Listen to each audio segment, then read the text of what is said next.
उधर डंडे का साथ मारे, लेडीज सेट पे खड़ा हुआ था वो सुन मारे, सिंजी अंदर पे खड़े वो सुन सही मारे। गुल मोहम्मद मेरा 10 साल, माँ बाप अबू होटल में काम करते हैं।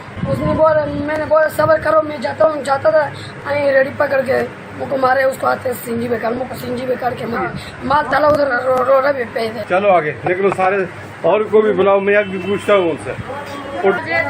इधर से मैं आता हूँ भाई।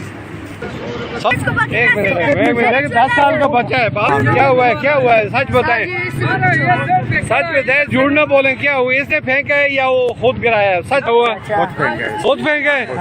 जानना तो तुम्हारी कोई क्यों मरने का, बहुत गलत आदमी है ये बच्चे गलत है। बात सुनो भाई, इधर इसको बुलाओ इधर यार, सच तो बात करो ना।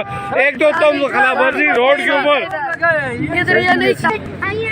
चलो बड़ा जो भी हो गया देखें, आइंदा आप लोगों ने तावन करना है ट्रैफिक पुलिस के साथ। ये सड़क के ऊपर रास्ते में रुकावटें पैदा नहीं करनी। समझ आ गई या नहीं आई? अगर आप तावन नहीं करेंगे ना तो फिर ये होगा। आप तावन करें, ये रास्ते में न खड़े हो। चले शाबाश, अभी ये मैं आपकी वीडियो अपलोड करूंगा। छोड़ो सामान इसके साथ उठाओ, उसको बोलो नुकसान भी देगा हमारा। नुकसान को छोड़ो यार। रेडी किधर है तुम्हारा? रेडी किधर है इसका? जाओ रेडी लेके आओ, तुम जाओ उधर से लेके आओ, मैं देखता हूँ इसको। जाओ लेके आओ, जल्दी लाओ अंदर से, और इसका सामान उसके ऊपर डालो, फिर वो आएगा उधर, फिर चार्ज करो। समझ आ गया नहीं आया? लेकिन आया एहतियात करने आप लोगों ने।